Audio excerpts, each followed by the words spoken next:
Where has Kim gotten off to? Okay, so, as you can see, Harry, we have now discovered that his name is Harry Dubois. Harry is on his own. Kim, I think that maybe that was in the last stream, actually, I don't know. I think we did do the autopsy, and then Kim left. So actually, yes, you were here for the last stream, Lalin. So we did the autopsy in the morning, and then Kim left. So now we're kind of like doing bits and bobs. I'm kind of trying to avoid the main quest a little bit while Kim is doing his thing. And yes, we were looking for the cockatoo book, and I'm actually going to try and steal that again now. A sulphur-crested cockatoo sits on the cover, its beak slightly open. It looks as if the bird is calling out the book title, From A to Zurich, a guide to a well-behaved cockatoo. I'm gonna try and steal it. Slowly, you move your hand toward the tome of cockatoos. Before you reach the book, you're interrupted. Sir, no touching the merchandise. Rip. People like their books pristine. Not handled by God knows who. I tried to do that at the end of the last stream and it didn't work, but I thought because it reloaded from the last checkpoint that I'd be able to try again, so why not try? RIP, I guess I have to spend $3.99 real on a book about cockatoos. I mean, I don't have to, I could do whatever I want, but I'm going to because I want to pursue that quest line. Oh, a nature enthusiast. Good choice. I knew it was a good idea to keep that around. Well, there we go. We got a book about cockatoos. I also see that I have a skill point that I can use, but hold on a second. Let's see some stuff that we can get up to without Kim. So, I think that find your heraldic bird. So I think maybe I need to interact with it. The working class woman said that you're a bit of a cockatoo. What if it's true? Go read up on cockatoos in the bookstore and maybe you'll discover something new about yourself as well. So, don't get me my inventory. There we go. I'm assuming it's an interactable. Okay, actually we got a few things we need to interact with. So, From A to Zurich, A Guide to Cockatoos, a book about different cockatoo species and their behavioral problems. Perhaps it could also offer some insight into your own problematic actions. The spectacular, major, majestic cockatoo eyes you from the cover. A cockatoo is a parrot with an erectile crest, found on the Seminine Islands and in southern Fas a la Mer. Known for their intelligence and general precociousness, cockatoos are popular birds in aviculture. However, they often exhibit various behavioral issues. Yeah, I remember the behavioral issues thing being mentioned. Okay, what more? This book talks about the delicate nature of toos, as well as introducing some of the most popular species among the bird enthusiasts. The funeral cockatoo, the major majestic cockatoo, and the most common bang bang cockatoo. It's colorfully illustrated. Cool. What problems do these birds have? Where to even begin? All cockatoos are known for their needy natures, requiring attention for at least 2 full hours a day. 2 hours a day? They love to talk, and have been described as lovable clowns who just don't know how to wrap up. 2 hours a day is not that much. I could handle that. It would be nice to have someone to talk to when feeling lonely. Who would ever want a chatty companion? I want someone who knows how to listen. I mean, you can do both. I'm going to pick the first one. It would be nice to have someone to talk to when feeling lonely. I'm also very much an advocate for an animal companion. I'm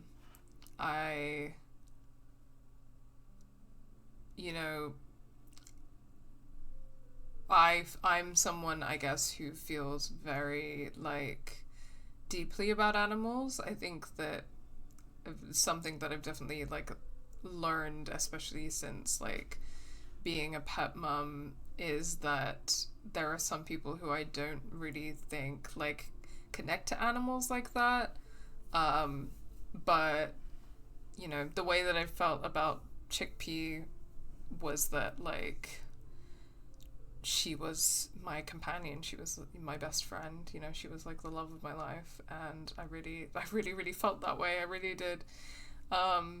And that's, I don't know how else to describe it, and it was that deep. And I know some people don't understand like feeling that deeply for an animal, but I really do, and I'm a strong advocate for cultivating a relationship with an animal companion. I think it's like, obviously it's, you know, nice to have deep companionship with humans as well, but there's also something like uniquely emotionally fulfilling about having that kind of companionship with an animal. I don't really know how to describe it, but it's a kind of love that I really value having in my life, and I think that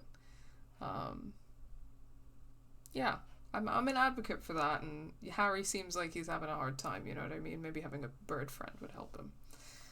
Pet owners also report moodiness, Hi, loudness, Evelyn. and hostility as recurring issues. If left unsatisfied, cockatoos may scream non-stop, pluck their feathers, or become aggressive. So real animals great? It's true. It's true, it's true, it's true. How are you, pal? Thanks for stopping by the stream. Right, that's pretty bad. Anything else? Okay, so moodiness, loudness, hostility. Okay, well, I mean, that seems a bit intense, but, you know, I'm sure that we can work through it. It is not recommended to get a cockatoo if you're not able to cook them food every day and give them the full care that they need. These birds will never understand that you have a life of your own. Okay, so I do feel that the game is doing a pointed thing of comparing the cockatoo's problems to Harry's problems as well. I don't know how much it's like based on actual bird behavior and how much it's like doing a kind of like satirical description of Harry's behaviors.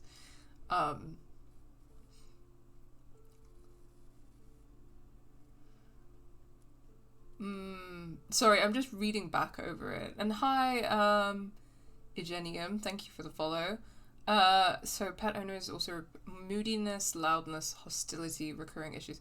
Unsatisfied cockatoos may scream, pluck their feathers, become aggressive. So that, I feel that, you know, with Harry, it kind of seems like that. Like he drinks a lot and then he acts out in ways that can be like aggressive or violent, and talked a bit in previous streams about like the kind of specific ways in which like white men who are struggling with addiction act out, and or can act out, I should say. But I do think it's like very much like a gendered thing, and saying this is like an recovering alcoholic myself and stuff, I've noticed like a lot of stuff in my time, and you know, I talk to other addicts with different kind of lived experiences and backgrounds, and the ways that those kind of behaviors can manifest is definitely like can be very gendered and very racialized, and also the way that people react to those kinds of behaviors is very gendered and very racialized. It's not recommended to get a cockatoo if you're not able to cook them food every day. So, okay, so I was feeling like I'm very struck by this, because what we know about Harry is that he had an ex-wife that, I mean, is now his ex-wife. So, you know, go figure. So I'm kind of reading that into this, I guess. If you're not able to cook them food every day, and again, you know, it's gendered, you know, people be in a heterosexual marriage and a man be expecting his wife to cook for him and do all of the domestic labor, and that can be a real problem. Give them the full care that they need. I mean, you know, it's like caring for each other is fine, but when are we getting to the point where one person in a relationship is kind of like exploiting, intentionally or not, somebody else's care, and it's not like an equal relationship? Like they can never be equal like every day of your life, you know, because everyone has ups and downs, but like overall you want to be in a relationship where you support each other, right? Like any kind of relationship, friends, family, romantic relationships, whatever it is. These birds will never understand that you have a life of your own. Yeah. I wonder if he was, like, possessive of her as well. I feel like I'm reading a lot into that because they're kind of intentionally saying, like, the reading about the cockatoo's behavior can give you insight into your own behavior. I'm okay making gumbo. Ooh, that sounds delicious. Making the roux for gumbo because it takes forever. I've never in my life had gumbo. I would love to have gumbo because it sounds so good. That sounds great. Okay, there has to be something great about cockatoos as well. You're right. Cockatoos are magnificent creatures. They love to perform, cuddle and show off, and will even scream for fun, often as loud as up to 135 decibels. Wow. The cockatoo is giving Leo. By Leo, I mean the sign Leo, not a person called Leo. It's giving Leo energy. That's what I'm getting from this, is that you're a Leo. Do we know what Harry's birthday is? Is that something that we can... I mean, I don't want spoilers. I don't want that information to be given for me. But is that something that I can, like, find out in the course of this game somehow? Because I'll look out for it. For the neighbors. Not great for the neighbors, fair enough. Read about the funeral cockatoo. This is a yellow-tailed black cockatoo. Its specific name, Psittacus venereus, relates to its dark and somber plumage. This bird looks as if dressed for a funeral, 24/7. There is something indisputably ominous about it. Okay, but she sounds like she's slaying 24/7, so... was thinking cat? Oh, yeah. I don't know if cats are that, like, dramatic. I think they're more low-key, you know what I mean?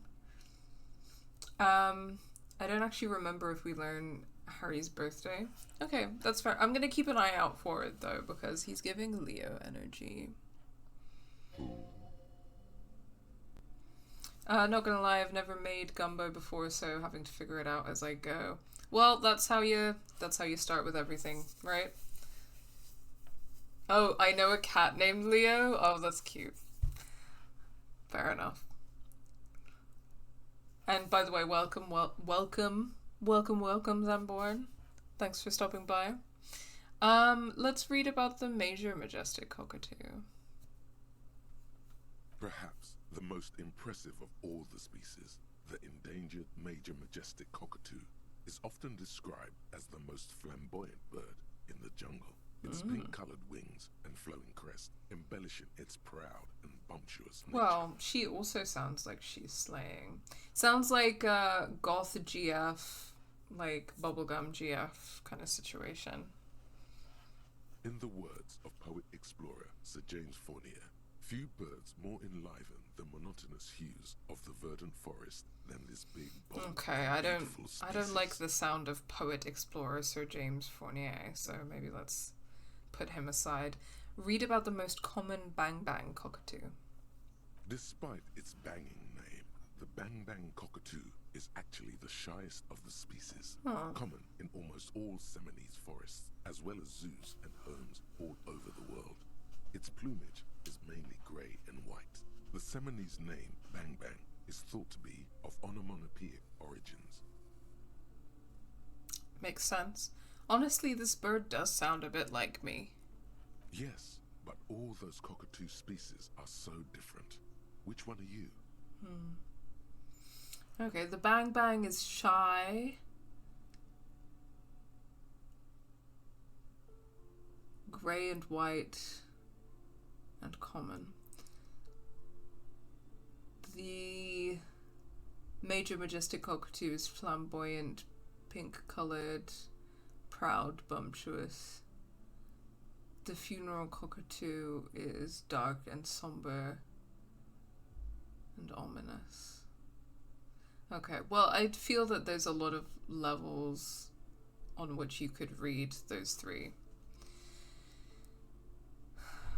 I mean, I don't know about major majestic cockatoo. I mean, I think he does have kind of like Obviously, he has like quite a dramatic and a flamboyant vibe in some ways, but I don't know if he's a particularly like proud person. I mean, perhaps in a way, like in the negative sense of pride, but I don't know if I have a sense of that about this character yet. Only the funeral cockatoo in its darkness can truly grab the depths of my doom-laden soul. I think the funeral cockatoo is a bit dramatic. Like, obviously he's very depressed and such, but for people who've seen me playing this game up until this point, you probably noticed that I'm trying not to lean too hard into despair, particularly because I'm playing a character struggling with alcoholism who I would like to help with recovery. Again, that's like quite important to me, and it's something that I've been through. And yeah, that's kind of where I'm at with that, or why I'm approaching it in that way. I think in a lot of ways that when you're in the kind of place that Harry is in, which again I'm like intimately familiar with, you feel like the entire world is dwarfed by the magnitude of your individual suffering. And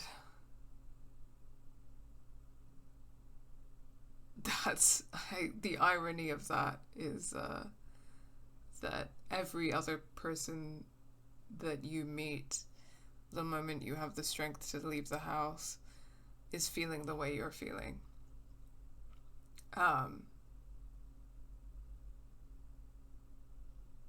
Millions of tiny walking universes of suffering that believe that nobody else has ever suffered as they have. So in a lot of ways, I think he's just the common cockatoo, you know what I mean? I think he's feeling grey, but and he is a bit shy, I think. That's potentially true as well. But it's just an everyday thing. They've given me a couple of other options though. One of them is, but what if I am just a fuck up and a cockatoo? Again, I'm not gonna go with that. So the grey and common bang bang, that's me. You're right. You're the mediocrity embodied. This unsung bird belongs on your heraldry. I think so. That's what I'm gonna go with.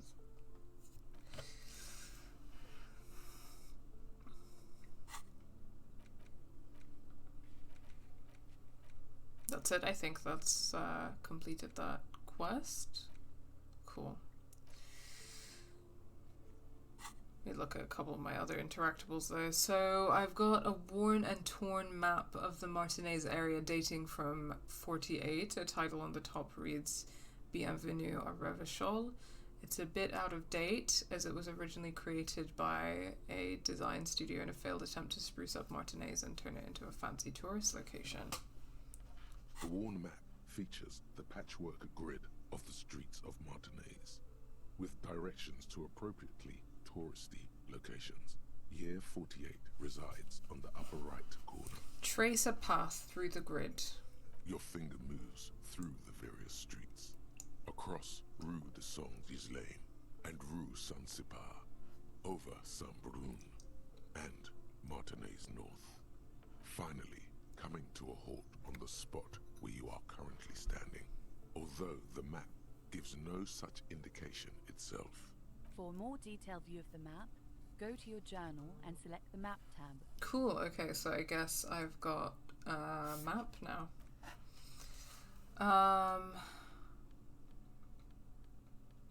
Okay, yeah, that's it really. Okay. Once again, I have to make a decision about where I want to put my skill point, and I don't really know what I want to do with that. Feeling indecisive again.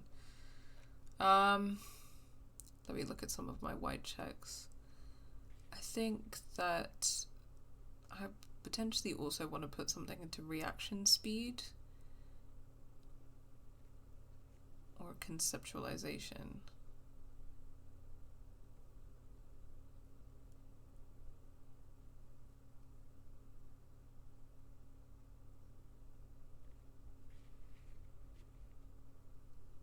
Yeah.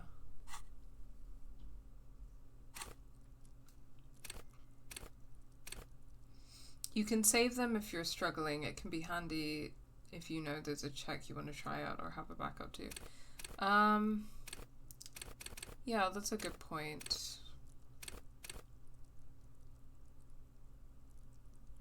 I think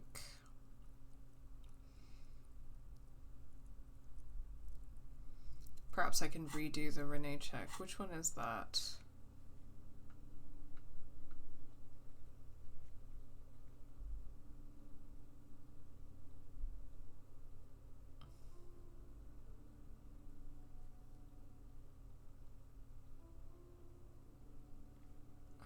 Oh, there we go. Composure. Took me a second to remember who Renee was.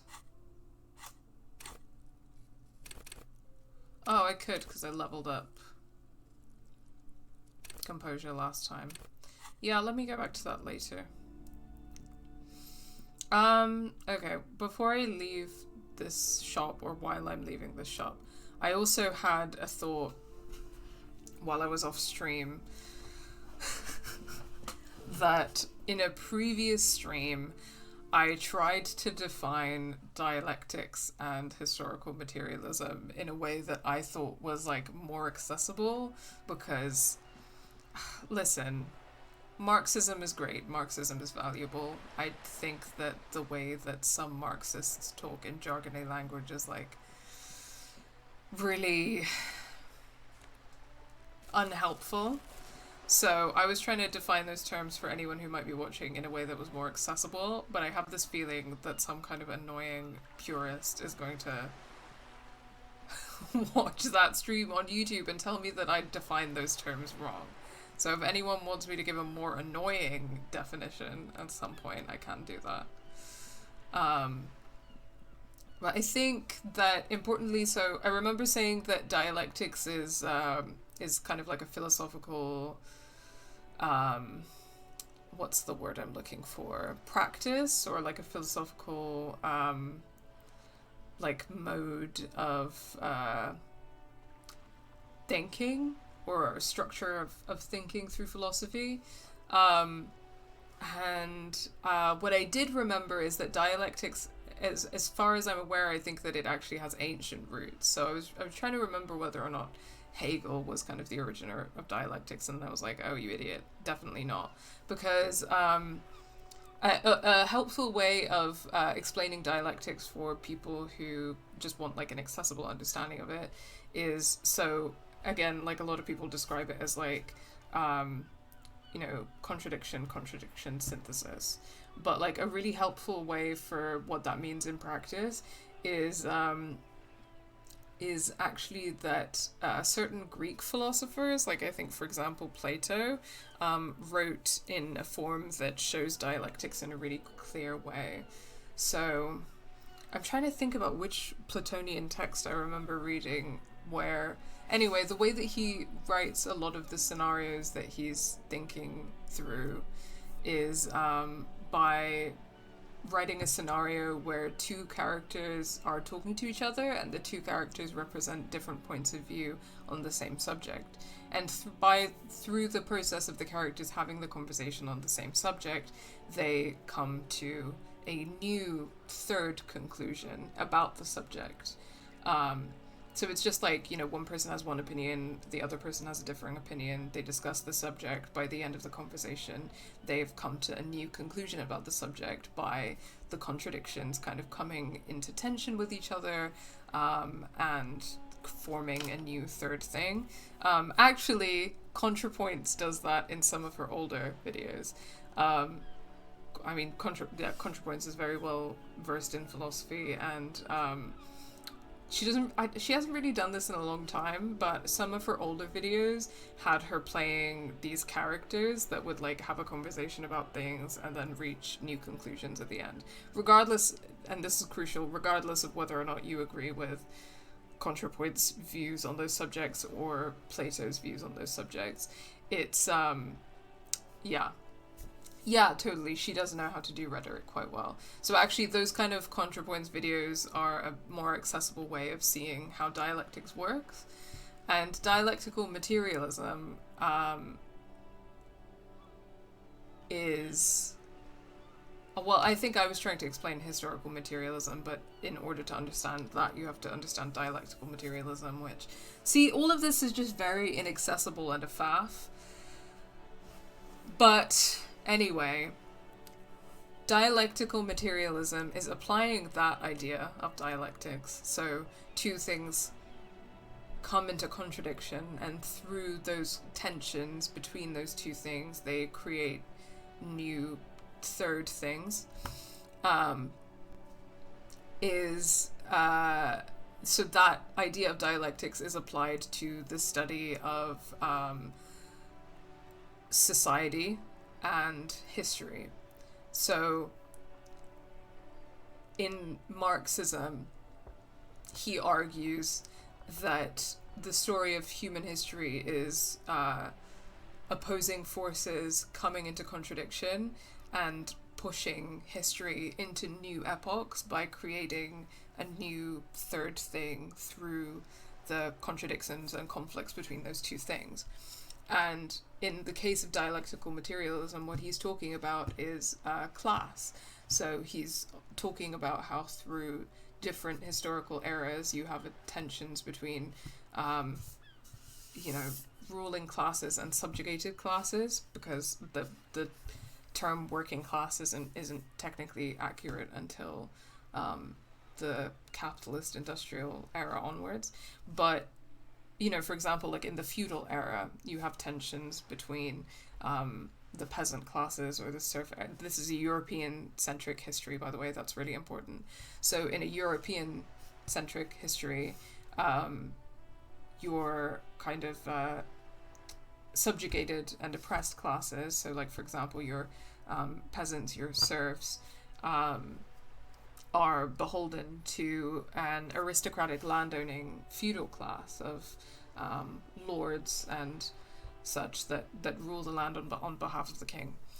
And the tension between the aristocratic and the peasant class, because those are two opposing forces, they manifest into conflicts. In the case again of the feudal era in Europe, and I'm most familiar with English history, but this is relevant in other contexts as well. You have like a series of peasant revolts that put an amount of pressure on the aristocratic class and the monarchy to eventually kind of change the shape of society. And there are various like kind of complex levels on which that happens. That's like a reductive force, but like a reductive kind of thing, because in the case of kind of feudalism moving into capitalism, you also have like the kind of emergence of a merchant class, and the merchant class kind of comes into contradiction with the or conflict with the aristocratic class, because the merchant class wants the ability to get rich, whereas under feudalism your kind of role in society in English feudalism was believed to have been determined by God. So if you're a serf, then that's something that God decided and you cannot change your fate, whereas the merchant class, and also if you're an aristocrat, you're born into that and that's your destiny according to God in that belief. And so the merchant class was also, that when we're talking about the rise of kind of like a middle class, was also, in conflict with the aristocratic class, and that's one of the forces that kind of led to feudalism changing into capitalism. So anyway, that is what dialectic materialism is. It's applying dialectics to our understanding of history. And when we look at it in the modern age, like the argument that leads to Marx's kind of theory of communism. socialism and then communism, is that under capitalist society there are these contradicting forces, primarily the working class and the ruling class, or the bourgeoisie, and these tensions, these conflicts will, emerge into sort of they will get to a point where they will kind of create a new third thing, and that is going to be socialism. And then socialism is kind of like on the en route to communism, which will be a classless, stateless society. Oh, thank you. That's very kind, because I feel a certain degree of pressure in terms of like how inaccessible like Marxist concepts can be to a lot of people, and it's very important to me, especially on this channel, to find ways to explain difficult concepts that that I think can be helpful for us in an accessible way. So I really appreciate that, Evelyn. Anyway, that's my more in-depth explanation, because I did offer an explanation in a previous stream, but I think it was like a lot like, I guess, simpler than that. But that's my more in-depth kind of explanation of what the hell is dialectics, what the hell is dialectical materialism and historical materialism. But that's what that is. So in a lot of ways, Marx theorized that socialism is an inevitable result of capitalism and the contradictions that capitalism kind of creates between different classes. Marx is a great scholar, but at times a terrible writer. I would have to agree. I would have to agree with you, Evelyn. Yeah. Well, part of the point of this channel is me reading inaccessible Marxist theory so that you don't have to. So I'm doing the work of the people and playing Disco Elysium. Vigilance officer, what can this old carabiner do for you? Hi, Renee. Wow, speaking of tensions between classes, I'm still quite low on that composure check, so I don't know if it's going to go well, but fuck it, let's just retry it this one time. All you observe is a veteran refusing to let go of the past and his old uniform. This is not uncommon. This is the uniform of the Royal Carabiniers in service of Frisel I, Guillaume le Lion, and the valiant King Philip V before him.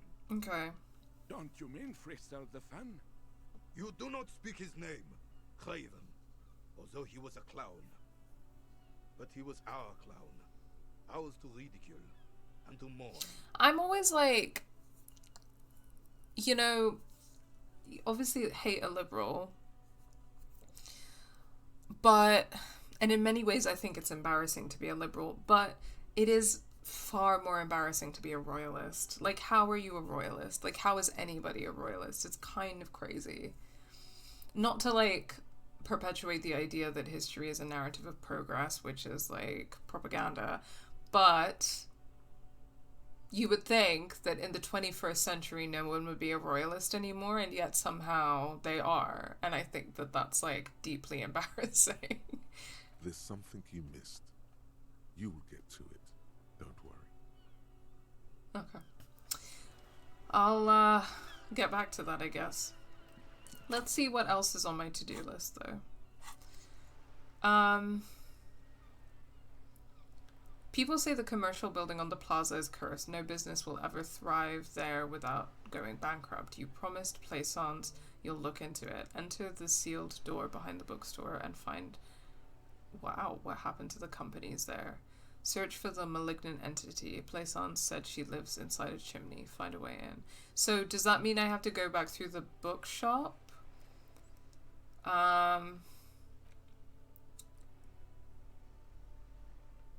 Yeah, so on Wednesday I'll close the water lock, and I can only get the 2 signatures from the fishing village on Wednesday as well. Lena wants to know what happened to Morel. He set off southwell across the canal, so I think I also have to go to the fishing village to find Lena's husband. Talk to Titus and establish authority in the Hardy Boys' eyes. So I think I have to do a authority check for that, and my authority points are woefully low because I've been deprioritizing authority because I'm trying to be a communist and not a cop, even though I am a cop. Woefully. Also have to go to the fishing village for the gloves. Has to be 9 o'clock before I can pay guard. I'm not gonna look for cigarettes. I'm still looking for my badge. Still can't get Kuno to tell me anything. There is something Joyce wants to tell you. You just have to present her with your badge or do her a favor. So I still need to find my badge or do Joyce a favor. Ask around about the tattoos. Keep searching for the cooler. Find a way into the secret passage. Get a hold of a sad song. Investigate apartment 10. Okay. Let me investigate apartment 10. Because I can do that check on the bolt cutters again.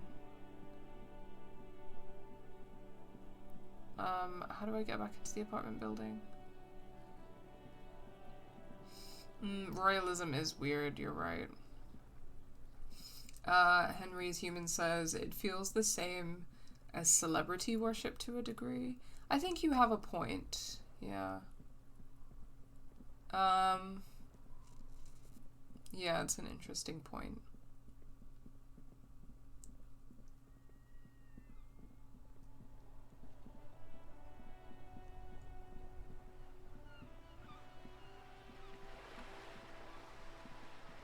I like the music in this game, by the way. I don't think I've said that at any point, but actually, while I'm here, I think it might be a good idea to talk to Joyce again, because I've spoken to Everard now, and she might have some new things to say about that. So let's have a quick chat with Joyce. You're back. Good. What can I help you with? Oh, Henry was telling me off stream, I don't think I've had the chance to discuss this yet, that Joyce is based on Margaret Thatcher. I think I probably made a Thatcher joke the first time I was talking to her, I don't remember, because she looks like Margaret Thatcher, lol. So, I mean, I can see that. But, yeah, Henry, if you want to share with people in the chat your knowledge about this subject, then that's very, very welcome. Charming exposition Thatcher. I loathe to call her charming, even though, unfortunately, I think some of this exposition is very well written. It doesn't help that a lot of our history education is centered around great man theory sort of thing, so you're sort of trained to look for the next great man. I think you're right, yeah. I think you are right. I distinctly remember in school kind of being taught the history of England through the history of the kings and queens. Mostly kings, of course, but that's by the by. I think it's like a very top-down history that does like normalize royalty in a lot of ways. Or like parliamentary monarchy, which has been around for a solid few hundred years. Okay, here we go. By the way, I've talked to Everard Clare. You have? And how did you like Mr. She Clare? smiles carefully. Well, I'll give her one thing, and it's that she's more charming than Mr. Clare. Finally, time to choose sides. Oh. That's not because I want to sit on the fence, just... Disclaimer, I'm not a centrist, you know this about me. But for anyone who was around when I was talking to Everard Clare, I do not know how I feel about that man. And it's like, you know, ideologically, obviously I'm aligned with, you know, socialism, but he gives me a weird vibe. I don't know what to make of him. The whole situation is uncomfortable. I don't know what's going on with the trade union, and I've mentioned a few times that like it is true and important to recognize that, like, trade unions aren't, like, perfect tools of the struggle to build communism. There can be, and is, in many trade unions, like, various forms of issues, even corruption. But I really have no idea what we're dealing with at the moment, like with him or with the dock workers union. So in any given situation, again, people who have seen me playing games a lot will have probably noticed this about me by now, but in any given situation, if I do not have enough information, I don't want to take a side yet. Okay, we got chat being like, Everett is annoying, interesting, hard to read at times. Yeah, I think all of that's true. He is a reflection of, I think, what you were talking about a couple of streams ago about unions. Yeah, I get that vibe. I don't feel like I have enough information to talk about that more, but like the specific kind of like bad vibe that he's giving, but I guess we'll see how that plays out. Okay.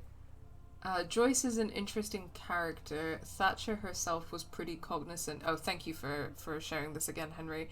Henry says, Thatcher herself was pretty cognizant of Marxist theory, using it herself, but turning it on its head.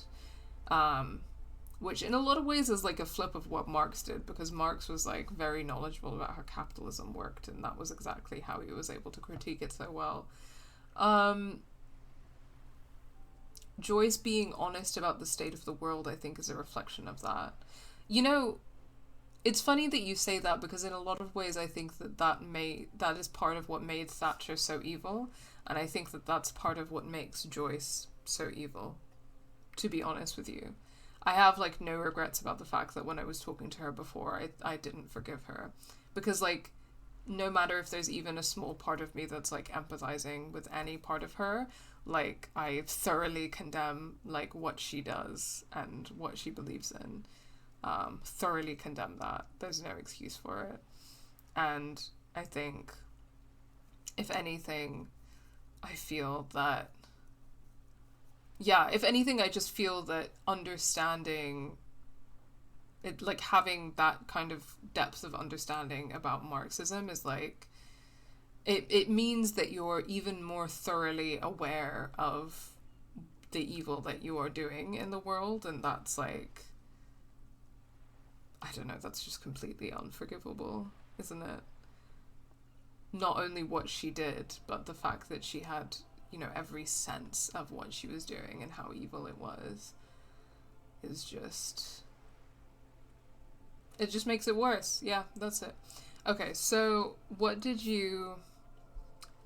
how did you like Mr. Clare? My options are I didn't, he's a beautiful man, and just... no, don't know about that. Everett Clare is a hero of the workers' movement. He is the champion I've sworn fealty to. Also, not feeling that. He's a bloated rainbow socialist. Well, I can do business with him. For a socialist, he's reasonable. No. He is not the champion I have chosen. I wish to swear fealty to you at the cause of capital. No. It's not important if I liked him. I was doing my job. Okay, well, of all of these, because sometimes I'm put in a difficult position where, like, my view of the thing is, like, more complex, but it's like, you know, if you don't express agreement with Everard, or you're expressing some kind of, like, dislike of him, that can be aligned with, like, anti-communism, which obviously I don't want. I think that the best option in this situation for me is to just say I didn't like him, because I didn't like him. Oh, come on now. He has his uses. How else would he have stayed in power all these years? Or wait, actually... She answers her own question. Corruption. That's how he's done it. Fantastic, Verm-like corruption, reaching into the bowels of the earth. You'd know all about that, wouldn't you, Joyce? Of course. I don't expect you to share anything he told you with me. I'm not a verm myself. But if you felt like passing some information, how could I stop you? Are we not human? Are we not curious to hear another person's take? It's only natural. We would only be gossiping. Intellectually speaking, it would be quite interesting to hear what she has to say about these things. Well, I do want to hear what she has to say about these things, but I don't know if I want her to have more information on account of information is power. Tell her she'll like you. Shut up, electrochemistry. Yes, your disgusting necktie agrees completely. Let's gossip. Listen, I love gossip, but with the enemy, like with my class enemy, me the player, my class enemy, not Harry because he's a cop, but you know.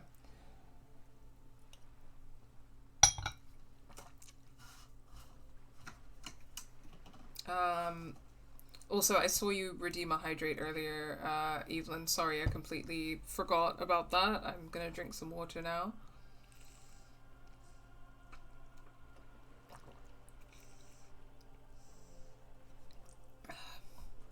I've just finished a cup of tea, but hydration is not the same. Water is different than tea. In a shocking turn of events. Okay. That money you gave me, would that make things weird if I shared information? I mean, I do also want to take her money because she's rich, and I don't think I need to give her anything in exchange for that. So I'm not going to address it. I'm just going to let that hang in the air, and I'm going to try and get more money from her if I can.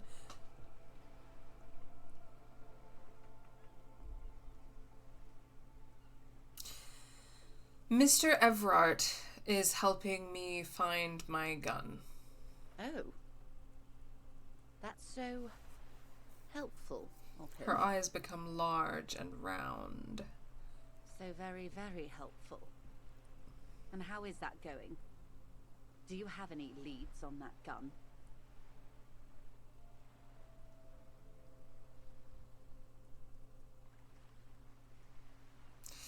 He says it's almost ready to be found soon. Did he now? Well, then it should be any day now. Unless, of course, he's lying to you. Anyway, was there anything else you've heard? I think because of the way I read it, Mr. Everard is helping me find my gun kind of stuck in my head as a weird bit of echolalia. What is echolalia? Sorry? Would you mind explaining that to me? I'll hum it to myself every so often.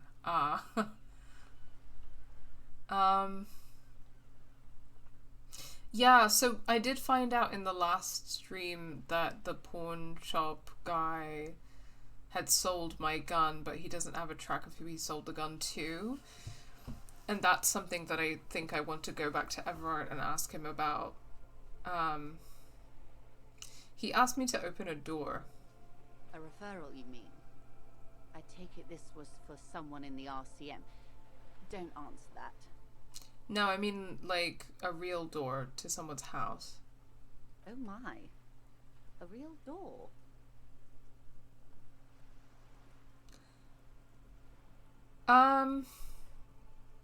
Potentially digging myself in a hole here because I said that I didn't want to give her much information, but also I'm playing a video game and I'm curious, which is perhaps my tragic flaw. I helped scare someone for Mr. Clare. My. What I'm hearing is you inspected a premises because you suspected that it was involved in the narcotics trade. She's really something. She is really something. I want you guys to know that this is what evil sounds like. Echolalia is often the repetition of a phrase or sound, often unsolicited. Ah, gotcha. Thanks for explaining that, Henry. And In the process, you turned up some information relevant to your investigation. Only from Everard, surprisingly. She is fucking sly, you're right. Her bartering mind cannot fathom that you didn't ask anything in return. I'll ask for some money in a minute.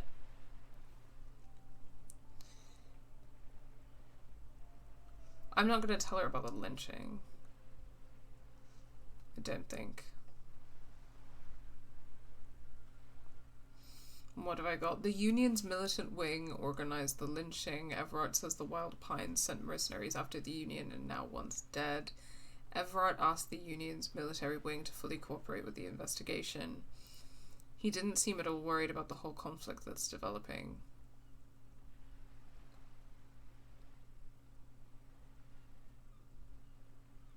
He didn't seem worried about the whole conflict that's developing. I wouldn't have taken Everard for a saber rattler. Was he surrounded by Union men he wanted to impress?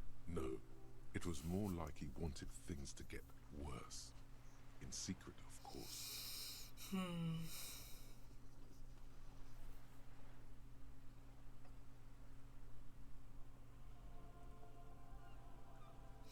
We were alone and he seems very sure of his ability to keep things in control. Or he wants you and me to believe he's calm and in control. He's a politician.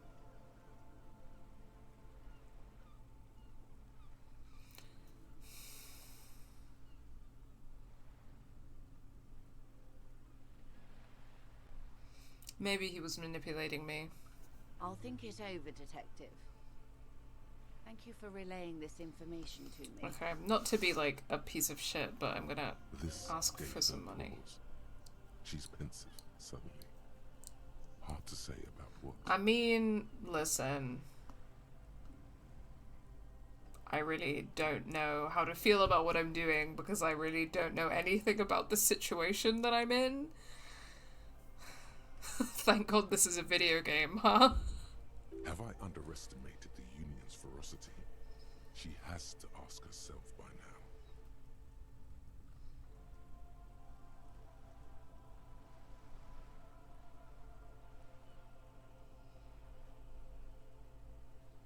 That's all I've got to say. What you've said is quite enough. You've given me a lot to consider, and may have helped me prevent this conflict from escalating.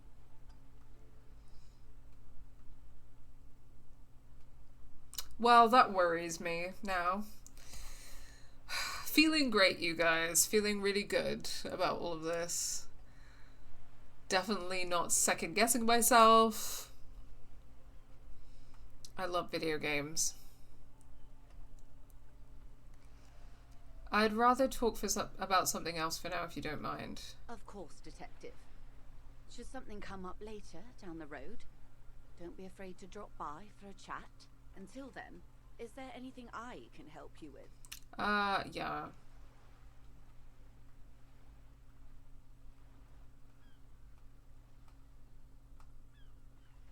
Let's ask her about the tattoos again. That's the man who was killed. I'm afraid this is a discussion for once we've cleared the lynching question. Why? How is you looking at the photo tied to the lynching? Better not tie the Force Day to the Bat's Day on this.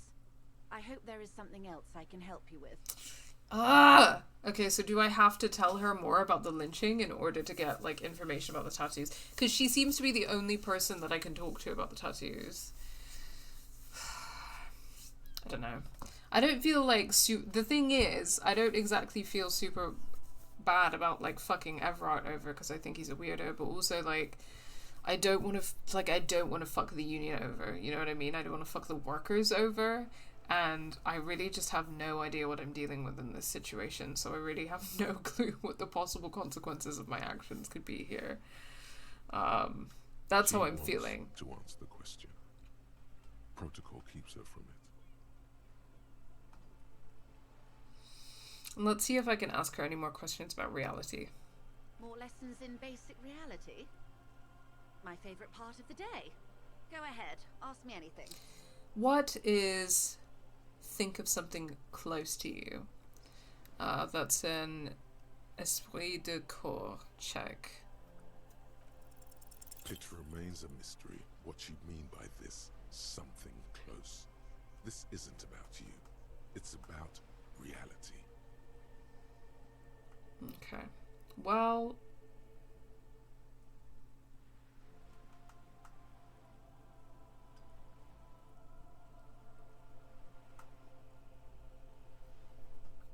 Glad to have been of assistance. The little that I know.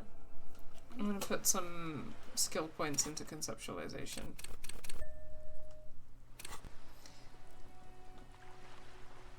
You're back. Good. What can I help you with? Not an umbrella, I hope. I don't need one myself, you see. All around you, rain keeps falling down. On the wooden boards she's standing on, and on the water around you.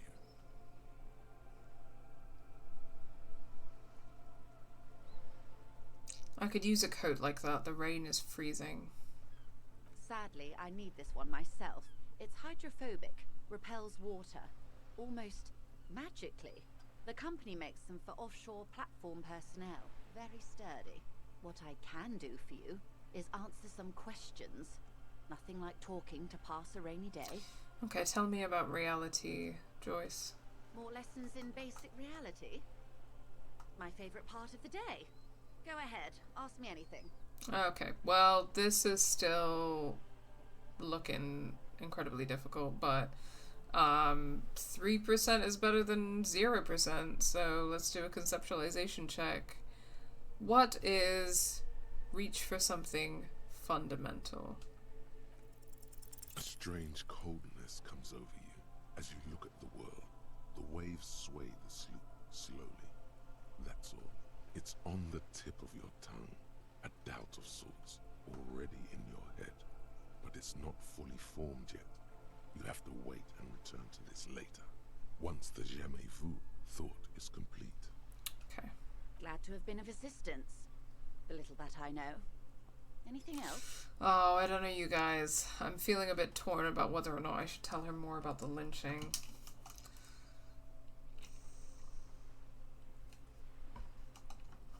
I'm gonna hold on to it for now.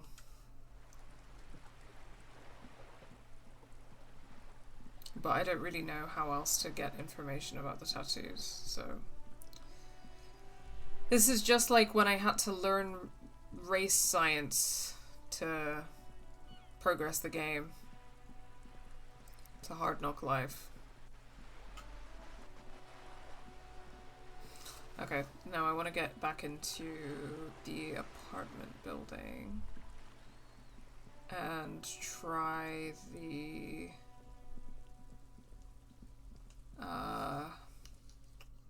chain cutters on apartment number 10, I think.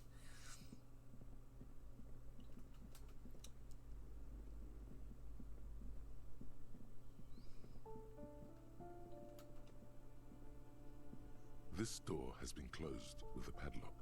A chalk-drawn number on the board says number 11. Forgot that I had to put the tool in my hand.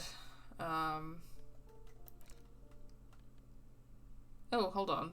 Equip this item to collect tear from the streets. This plastic bag has frit written on it in a dynamic, forceful manner that implies great prices. As you crack it open, a multi gust of air flies in your face, smells of yeast and beer, a perfect place for tear. Wow. Okay, well, I like the clipboard because it makes me look professional. This door has been closed with a padlock. A chalk-drawn number on the board says number 11. Well, that's number 11 anyway, so that's not number 10, so I can check out number 10, but I need to put more points into interfacing. Fuck! Okay. You hear someone walking around inside, rearranging the furniture. The number on the panel says 10. Okay, alright, so I think that the cleaning lady said that the apartment was supposed to be empty and she asked us to investigate, so let's give it a go. This apartment is supposed to be empty. Did you break in here? Excuse me? Of course not. There's no sweet talking your way in there. Be official.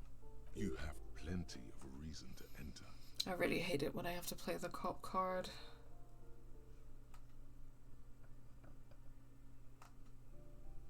I don't need... sorry, I feel sick just saying this. I don't need a warrant if I suspect there's been a break-in. Oh, come on. There's a pause before you hear the door being unlocked.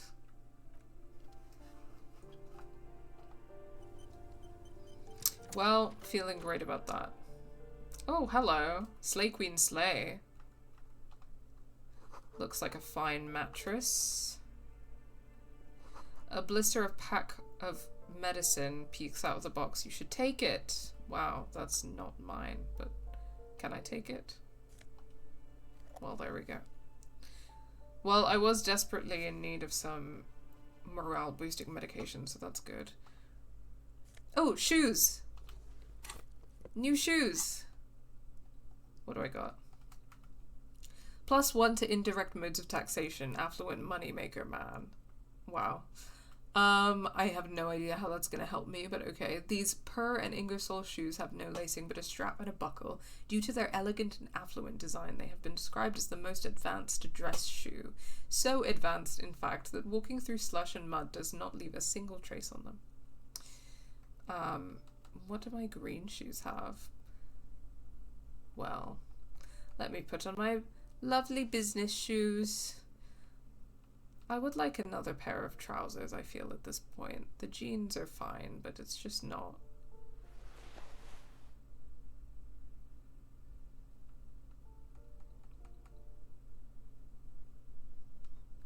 I'm feeling the yellow flares a little bit with this look because I got my yellow hat, I've got my yellow gloves. I feel that I'm serving right now, but I do want some more options. The luxury of fine things. Just look at those black monk straps. After spending an entire day hustling, who's to say that you didn't deserve a pair of ridiculously expensive shoes on your tired feet? Gotta ask, do you choose outfits for fashion? I have somewhat been trying to take into account the stats, but I would say that in general, when I play video games, I often choose outfits for fashion more than I choose outfits for stats, and that's probably actually my tragic flaw.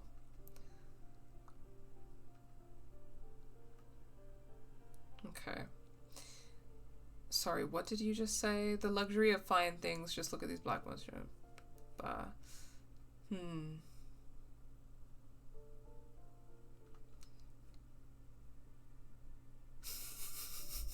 Listen, I want some nice shoes, so I'm gonna say you're right. Beautiful things do make people happy. Beautiful things give you a rush. It's power, crafting your style, draping your flesh in silk and leather, deciding how to present yourself to the world.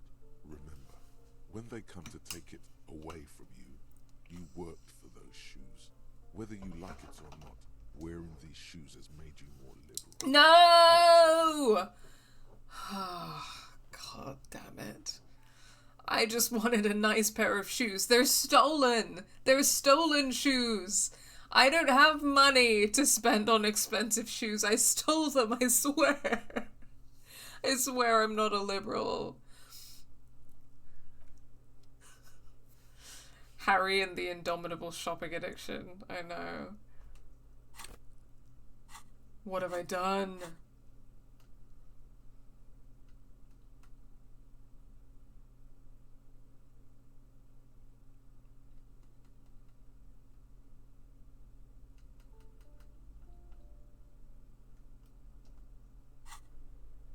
Satisfied? My name is Marielle Charpentier, and I'm an agent with Martinez Realty Associates. I am not breaking in, as I have every right to be here. The keys, see? She jingles a set of keys in her hand. Oh, guys, we're talking to a real estate agent. This is gonna go great. Could turn into Harry and the cool disco shoplifting addiction. Could. We'll see. I did try to shoplift earlier today, so I guess that's kind of the theme of the stream. Her voice is really cheerful, despite her obviously hating you. Sounds like a real estate agent. Do you want to see my ID as well? You can't legally ask for it, but why not? Want to see my residence permit too? She fumbles through her purse, fishing out a light paper-clad passport.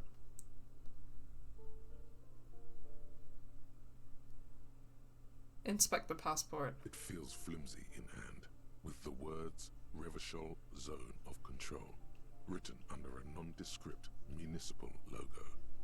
There's a picture of her with shorter hair inside, along with all her personal details. Nice haircut. Hand back the passport. Thank you. Do you have any questions?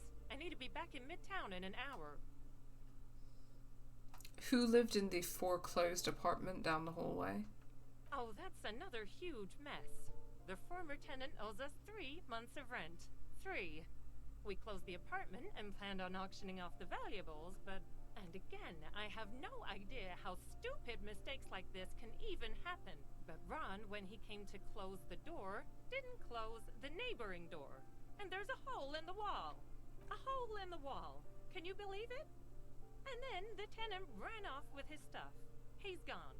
The money's gone. Just like that. She snaps her fingers. The sum must have been puny. Oh, it irks her. The incompetence. It couldn't have been that much money. These apartments look pretty shabby. These apartments are perfectly fine. They have gorgeous architecture, a million-real view of the bay, good ventilation, neighbors, life, spark, and they are affordable. Okay, well, this is the second time today that I'm going to say, take note, because this is what evil sounds like. I'll tell you, Martinez has a future. In a few years, it's going to blossom with artists and creatives and those radio computer wizards. Oh, God, I hate real estate. Right. Okay, it's the gentrification of Martinez. It's as if they're real wizards, able to resurrect dead real estate and breathe life into bank accounts. My money has also disappeared, I think. Well, it does not disappear from my hands. No, I don't let it. I'm sure you don't. So, wait. What happened with the wall? Don't ask me what happened with the wall. I have no idea how we're going to find the time or resources to fix it. Both apartments are now unrentable. Both. She's still shaking her head, manicured hand now crossed over her chest. You know what? They went off by making the apartments completely unrentable by doing property damage. What are you doing here? I need to get it ready for the next lease, but as you can see, the previous tenant completely trashed the place. Sounds like they knew how to have a good time. It was some kind of a moribund old man who used to be a business owner. You'd think they'd make rent. She stops, hesitating. But that was months ago. Anyway, was there anything you wanted, or is that it? I'm in a hurry. That's all. Thank you.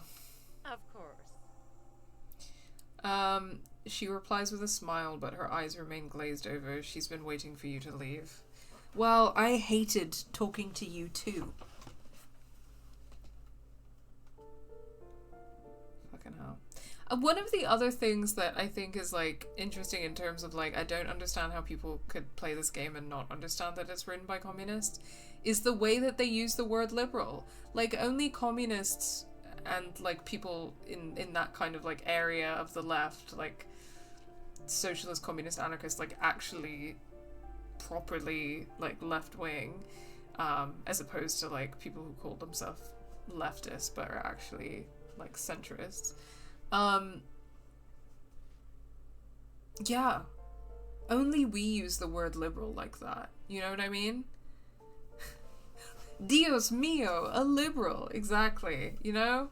I don't really understand how anyone could think that this game is, like, You know, it's just so obvious in a lot of ways.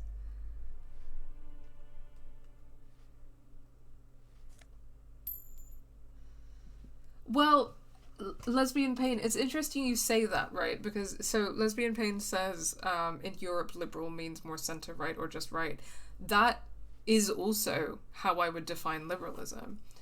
Like, because liberalism is referring specifically to a belief in liberal economics, or I guess more specifically neoliberal economics, which is the economic theory behind capitalism, right? The idea that we should live in a deregulated society where free markets kind of dominate, and the, you know, Adam Smith, founder of classical liberalism, coined that whole thing about like the hand of the market like guiding everything where it needed to go, and also the idea of trickle down economics.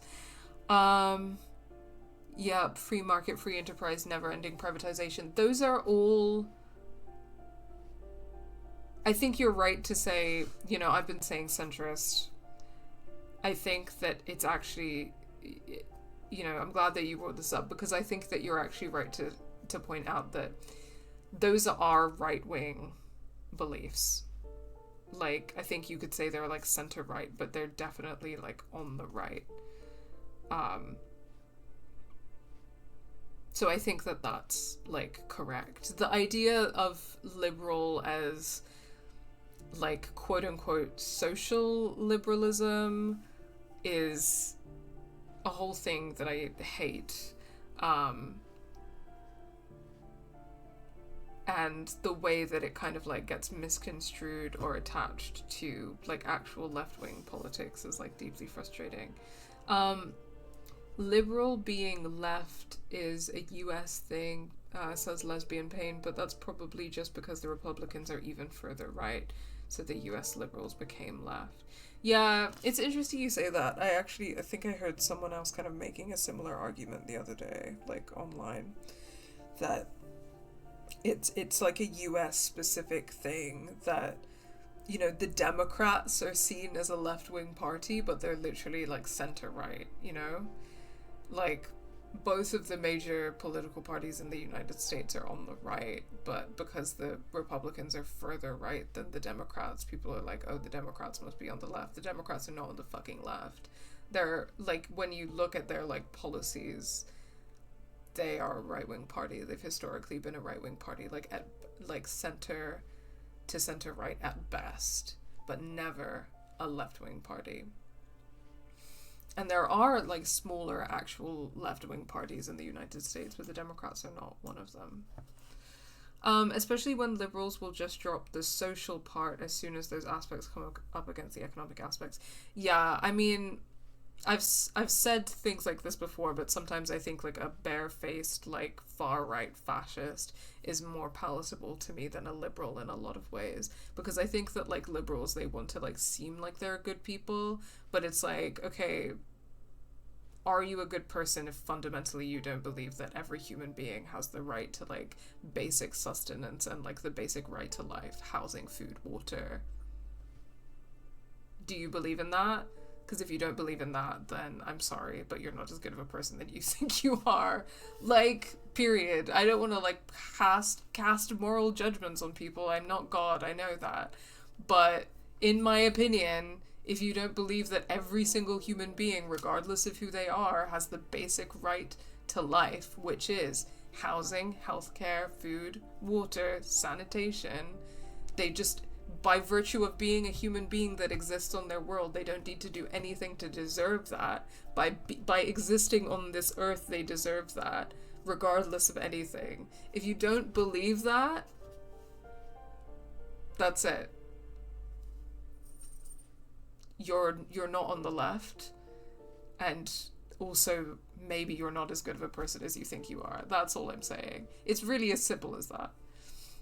And this idea of, like, socially liberal but economically conservative is complete bullshit, because how are you socially liberal if you think that, like, homeless people should die? You know, they deserve to be on the streets.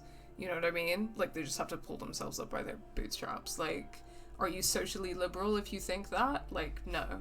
The idea that you can be, like, socially liberal and economically conservative is a crock of shit. It's one that drives me in circles because what is the point of all of this if not for giving people basic necessities? Yeah, you're absolutely right, Henry.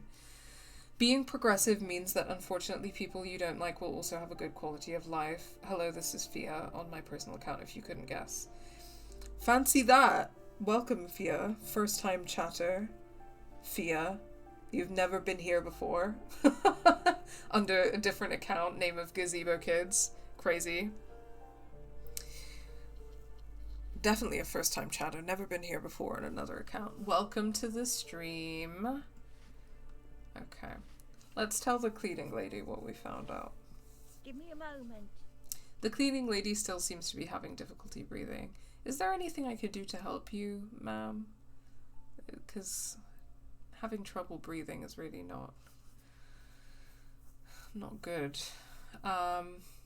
Wishing you and everyone else well. Will be lurking because I'm working. No problem at all. Have a nice lurk. And thank you for the well wishes. I didn't find any counterculture people in apartment 10. It was just a real estate agent setting up the room for new tenants. Well, I'm glad that I didn't get in a situation where I had to like do something police-like and therefore horrible to squatters. You know, that's the bright side in all of this. Thank you for the follow, Fia. I see. I hope some good people are finally going to move in. This place needs them. She takes out her handkerchief and wipes her nose. Lax women and sexual deviants. That's who will come. Spit. I fucking hope so. I wanna be friends with some. I want to be neighbors with some lax women and sexual deviants. Sounds like a good time. All of my best friends are lax women and sexual deviants. No one is coming. There will be nothing but squalor unless we start killing real estate agents. Okay, strong contender. Yes, radio computer wizards are coming. They're gonna save the place and the economy. No. I'm sure everything will be fine. The apartment building needs slow change. Imperceptibly slow. No one is coming. There will be nothing but squalor unless we start killing real estate agents. We won't be killing anyone. And you shouldn't say things like that. You're a police officer. There's been enough killing. I've seen it. Oh, come on. Hi, Layla. My beautiful kitty cat Layla has just jumped on the table to sit with us while I play Disco Elysium. Ah, yes. Lax women and sexual deviants. The two genders. Absolutely. Gender reveal party, but it's like... What color for lax women and what color for sexual deviants? I'm gonna say purple for sexual deviants and trying to think of colors that are not just pink and purple, which are my two favorite colors and also the gayest colors. What color for lax women? I don't know. She's seen it and known those who have been killed.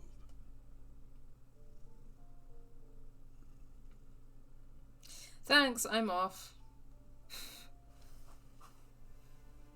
I also feel like we can't do pink because the classic gender reveal colors are obviously pink and blue.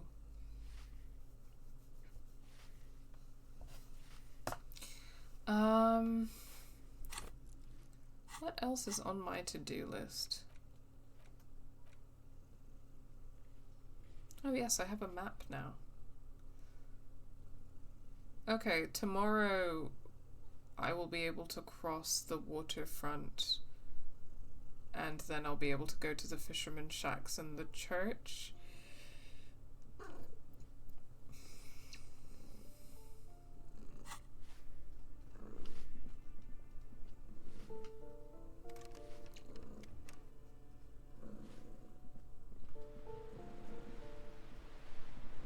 The sea below looks cold and winter grey.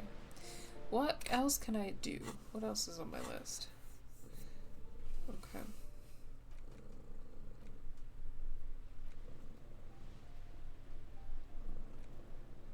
Joyce's info on the lynching. Oh, you guys. I'm kind of tempted to perhaps make a bad choice and tell Joyce. A bad choice and tell Joyce. Wow. About the lynching.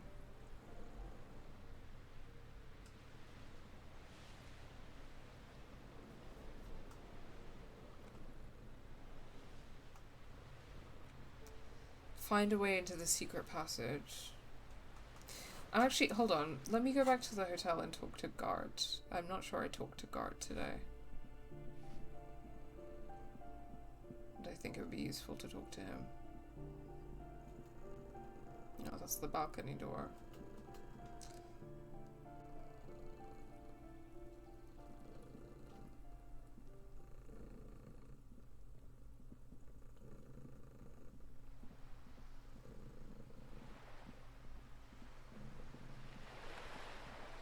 I do really enjoy the water sound effects as well.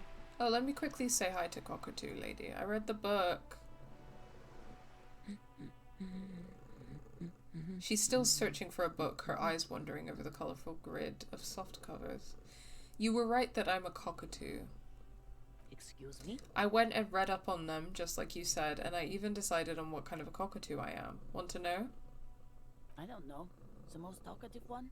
She's ready to put that question aside. No, I'm the Bang Bang cockatoo. The Bang Bang cockatoo. It's the most common one. You truly are one strange cop, aren't you? The woman looks baffled by your personal revelation. She says slowly, shaking her head. That's all for now. The woman before you nods and returns to her reading.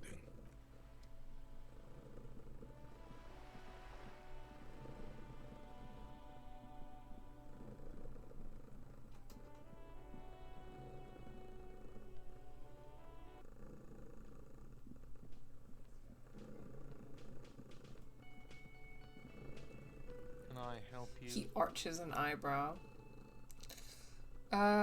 Gart, I saw another thing at the whirling. Another thing. Great. I love that. So the phone line is dead. That was from this morning, I think. Lena was trying to make a call. Yes, and the phone company is taking its sweet time sending someone to fix it. Losers. Is it true that there was foul play? Who told you that?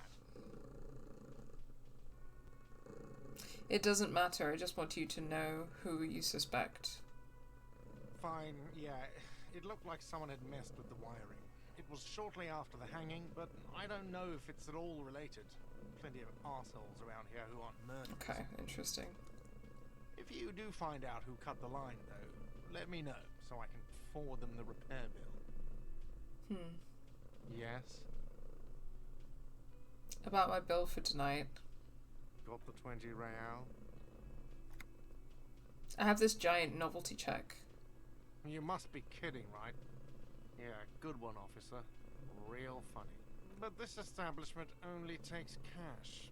Now, do you have that cash, Mr. Novelty Check? I really hope I have some use for that novelty check, because I feel that I made a really bad choice with Everard, but I can't take it back now. Have 20 real for the night, I guess. Good. You got the room for the night, but remember, you'll need another 20 real tomorrow. Capitalism.